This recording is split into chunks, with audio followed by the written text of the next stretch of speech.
So our next presentation is a tag team affair with Charles Eckel and Giles Heron presenting getting started with OpenDaylight. So there's going to be a practical demo aspect as well as... Yours is going to be next, probably more in the next phase. Okay. Yeah, we've actually got two presentations, like one running onto the other, so more in the second half. Oh, okay, so you're going to do this as a 1 hour presentation, or are you going to do it as a... No, we'll be flexible. We'll break it. Yeah. And the next one is doing GBP with... no, not GBP. BGP. BGP. Yeah. BGP with OpenDaylight. So. Yeah, so I kind of cover the basics, the easy stuff with OpenDaylight, and then Giles will take you in a more in-depth use case with using BGP. My name's Charles Eckel. Title here is Open Source Developer Evangelist. So I work at Cisco, but the cool thing about my job is I get to work with a lot of the stuff that Cisco does with open source, where we're contributing to open source, where we're using it in our products. And OpenDaylight is just an example of that. So this is a pretty introductory talk into OpenDaylight. And feel free to jump in with questions at any time, let me know, and I'll certainly try to leave room for questions at the end. Quick rundown of the agenda. So just a level set, I'll go very quickly and briefly into what SDN is. Then what is OpenDaylight? Then we'll look at how easy it is to install and get started with OpenDaylight. Then run through a few use cases, and I'll take the easiest use case of the ones I show you to demonstrate to you, partly because it's also something you can pretty trivially then do on your own, set up on your own laptop, which hopefully you'll want to do and find interesting after this talk. So first of all, what is SDN? So I think when SDN first came out, the whole idea was that's this separation of the control plane and the data plane. And so, fair enough. Based on using OpenFlow, that was like the protocol that was used. It still is used, but especially initially, that's what everyone was thinking of. And then this logically centralized control plane. Just instead of having all the control spread across all kinds of network elements, you kind of bring it into one place where you coalesce all it. And then we think of white label switches too. It's like we can get rid of a lot of that expensive hardware and just run everything using these white label switches. And it's not that that's not a valid case, it is, and it certainly is still happening, but I think SDN has come to mean a lot more, and there's a lot more value to SDN than just that. So you can certainly, and I think should, think of SDN more broadly. And one of the most valuable things there is, I think, if you look at SDN as really unleashing or providing you access to the vast amount of information that's in the network. It's always been there, but it's never really been something that's been exposed to you as an application developer. With SDN, that's something that is very valuable, and I think that's really where the power of SDN lies. It's in the network programmability opportunities that SDN exposes for you. So this is just illustrating that broader definition that I just mentioned of SDN. You see, of course, there still is the separation of the control plane and the data plane or the forwarding plane. But what I'm really trying to illustrate here is that there's a lot of information that's down deep into the network, which now when you're writing an application, can have access to. So the idea is that you can be seeing what's going on with the network. You can take that into account. Your application can do something intelligent based on that, kind of program that into the network through the controller, and you just have this nice cycle where you can start to write some really clever, useful, network-aware applications. So if you think of that broader definition of an SDN controller, what is it that we really expect or need from an SDN controller? Of course, it needs to work and make our network, function, but more importantly, I think we really want it to be a platform on which you can write these network-aware applications that I was just talking about. You want it to be something that provides you with a good development environment for writing those applications. And it's going to be very important to you in order to give you that development environment, that there's APIs that are available to you and that are well-defined. You're going to need to be able to have some abstractions, because you're not going to want to worry about what the underlying network topology is. You want it to be able to abstract that away from you. And you also don't want to be worrying about protocol independence. We mentioned that you could use OpenFlow, but there's a lot of other protocols you could be using. And you don't really, at the application level, you don't want to care or know or worry about those details. And notice that, in that, maybe I did use the word OpenFlow, but it's not limited to OpenFlow. This really goes, far beyond that. So now let's jump and take a look at OpenDaylight. So a bit of an eye chart here, but the idea that I wanted to get across to you is in that middle part, don't worry about all the different names that are really in there, but you basically have your basic networking functions, in the red that's kind of in the middle. You have some enhanced networking functions. There's a lot of functionality that's built into OpenDaylight. And those are the core things that it kind of needs to be a network, a controller. And it does all those jobs very well. But I think more importantly is when we start to think about from an application perspective how it's going to work. And if you go, well, let me go down first. OpenFlow is the thing that's mentioned on the far left-hand side, but it has plugins for all kinds of other network protocols that you might want to support in your network. So you're not just limited to OpenFlow. There's much more that it can deal with. And then as a application developer, it also exposes, if you look at the top, the APIs. You get RESTful APIs, including RESTconf, and you also get netconf. So you get these APIs that you can build your applications on top of. And then OpenDaylight is going to take care of abstracting away the rest, the different topologies, the different protocols that are underneath. So maybe just to back up and give you a brief history of OpenDaylight. So it was founded back in 2013, launched as a project within the Linux Foundation, and basically started when a group of founding companies came together and contributed a bunch of software and, more importantly, maybe development resources to kick it off and get it going. And it grew very quickly. I say 600 plus contributors. I know there were over 600. It obviously is a number that continues to grow, as does the lines of code. And most of it is written in Java. So when you think of OpenDaylight, you can think of it as being a Java project. The first release came out in February of 2014. It was called Hydrogen. And since then, they've been having releases roughly every 8 months, where you saw that eye chart I had at the beginning. There's all kinds of projects and functionality and pieces in there, a lot of plugins at the bottom. So a lot of people are contributing to OpenDaylight in different areas. But it has a very modular design, which allows that. But the idea is, hey, every once in a while, we want to pull all this together into a stable release. And so that's something that it's built into the planning, that every 8 months, essentially, come out with a new release. And it's pretty much been able to stick with that. The current stable release is called Boron, and the next release, which will be coming out in May, is called Carbon. And in case you haven't guessed, the release names are all named after elements in the periodic table.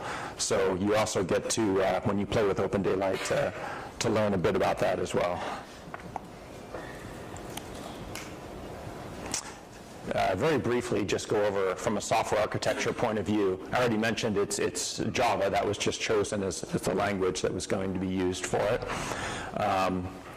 Uses the Maven build system, which if you work at all with Java, you'd be very familiar with. And then also uses Carafe. And Carafe is important because when you install OpenDaylight, remember there's that tons of functionality in there. Almost no one really wants to use every bit of functionality that it has. In fact, you usually use a small subset in your network. And if you turned everything on, I wouldn't want to guarantee for you that it's actually going to work. So when you install OpenDaylight, it comes up with a very bare number of features installed, just the core that it needs to start up. And then you can enable individual features, the ones that you specifically need for your use cases in your network. And we'll go into that in a bit more detail later on. So with that bit of background, now let's go look at the installation. And don't worry if you can't read the details here. I'm just giving you the link where you can go and download the code. You're always going to find at this place the stable releases, like the latest stable version for each of the most recent releases. So you can go there and just grab that, download it, and then it's as simple as unzipping it and just typing this command, this bin carafe. And with that, it's going to load up, and no complicated configuration, nothing like that you need to do, because as I mentioned at the beginning, it's going to start with very few features, and then once it's up and running, you will be able to turn on individual features that you want. So playing around with the features in carafe, just a few handy commands here. You can do feature : list. That'll show you all the features that are available on the platform. Feature list -I will tell you which ones are already installed. And then you can go and you can install one feature if you want. You can install multiple features. And you can also uninstall features, which is handy. But the caveat here, the tricky thing that I want to warn you of is when you do uninstall a feature, from the CLI perspective, it'll look like it was uninstalled, but it's actually going to continue to exist and live on within the controller unless you stop the controller and then restart it again using this bin carafe and a clean install. So just a word of warning there, because that could trip you up. So what does this look like? This screenshot that I have here, this is just after I installed OpenDaylight initially. And then I did a list of the features that are there. And this little X means the features installed in the installed list. And you can see there's very, very little there. This is just the core platform. And then there's something in OpenDaylight that I'll show you shortly called Deluxe. Deluxe is just the kind of graphical, the user interface, the front end that gets put on. You have the CLI, but Deluxe is a very useful interface that you can use as well. So in the example here, I'm just showing you, well, if I wanted to figure out how to turn on the Deluxe feature, install it, how would I go about doing that?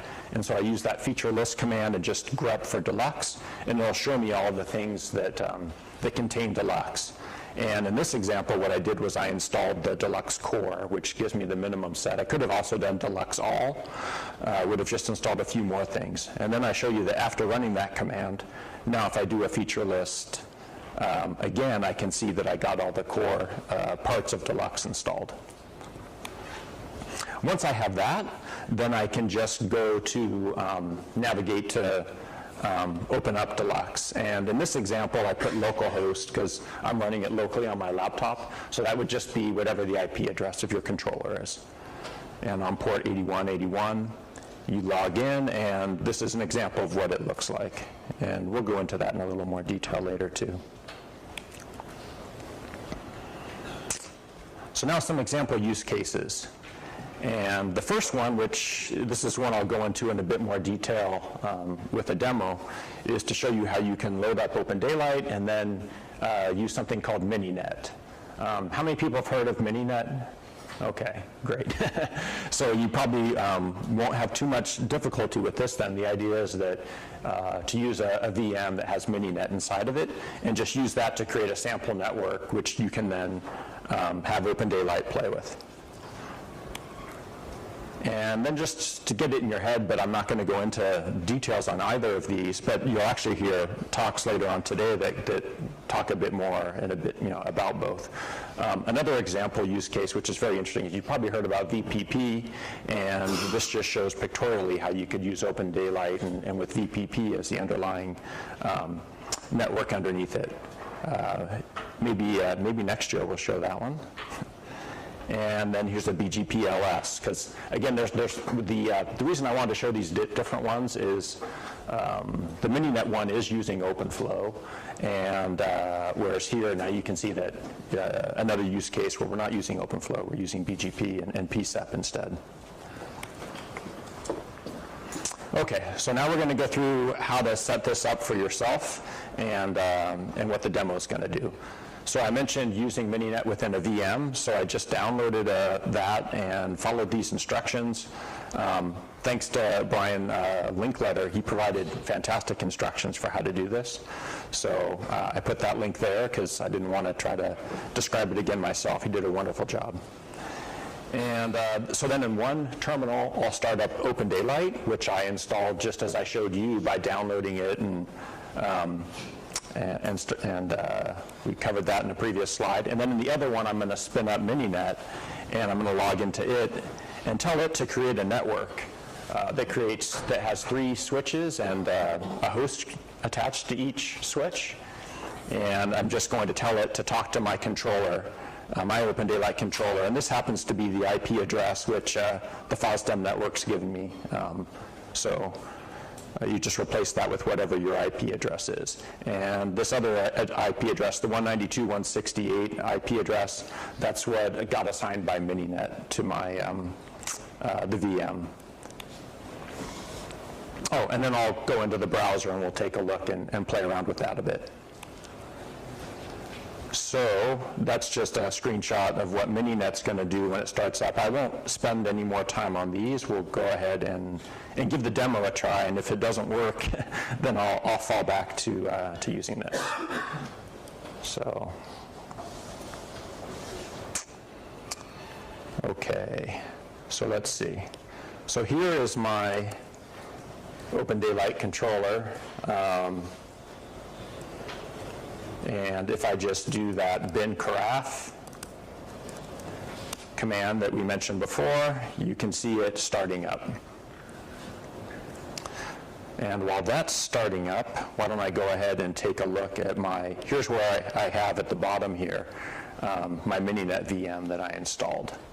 And I'll get that going as well.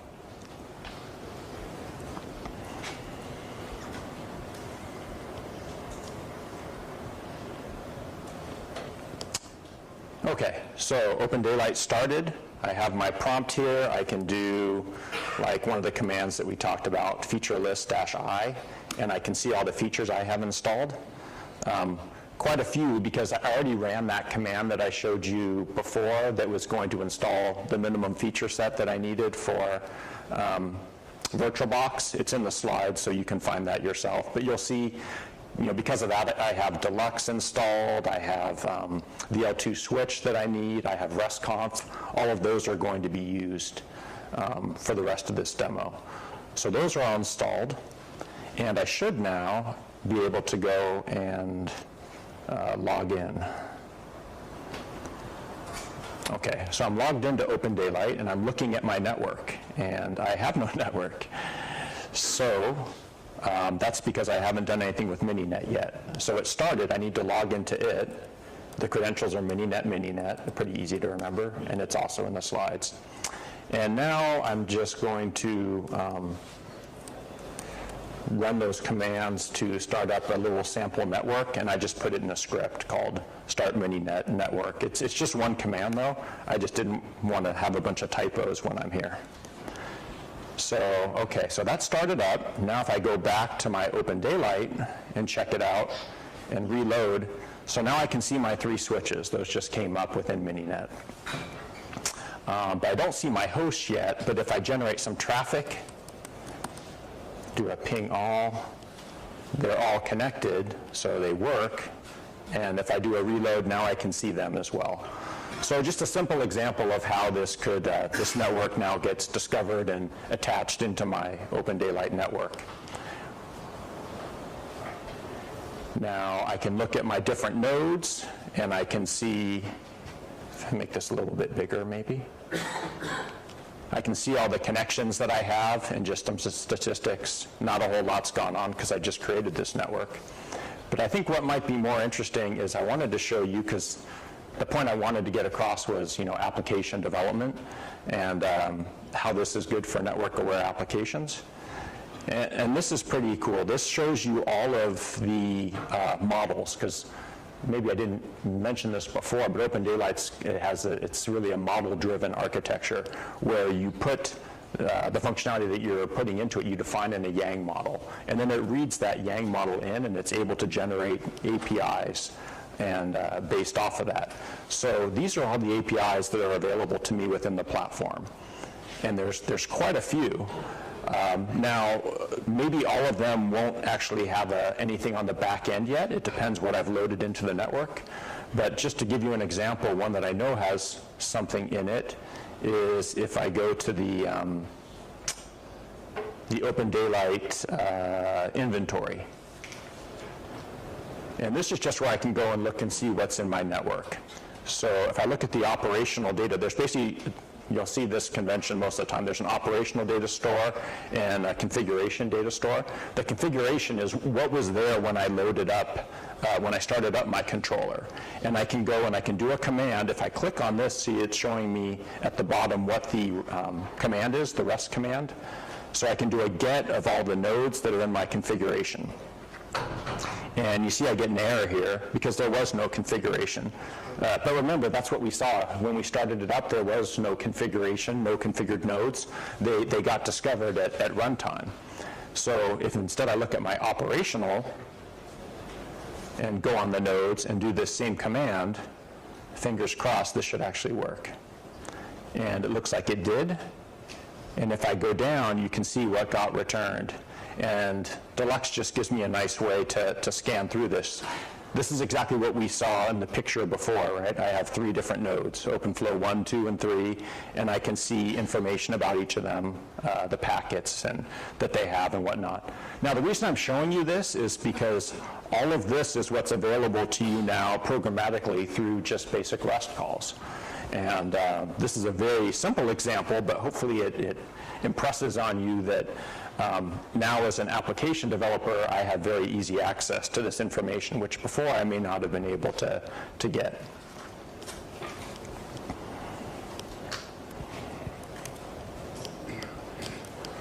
Okay, let me get out of this. And I'm just going to jump back to my slides. Okay, and now I just want to leave you with some additional resources. As I mentioned, I work with open source at Cisco, so everything that I'm working on within Cisco can be found in this open source dev center.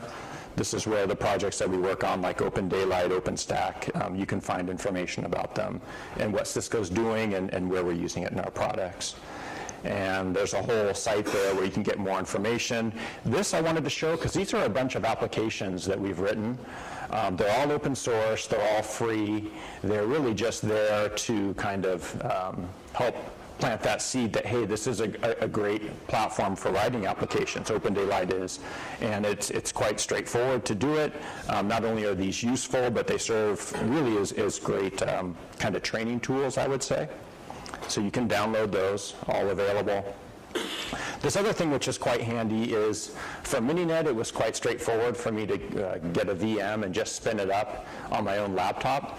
But you can imagine that maybe you want to do something more complicated where you have like some real network equipment behind it. And so we have these sandboxes which you can also use for free, log into them, and experiment with some more complicated network examples. And Giles will show you kind of an example of that later on. And then this is just a place you can go for help in case you're having problems with or have questions or want to share something. And that's basically it. So hopefully I left a few minutes for questions. And if anyone has any questions, yeah. My question is how much of OpenDaylight is implemented in the Cisco ACI product? I don't, do you know? I don't think that much.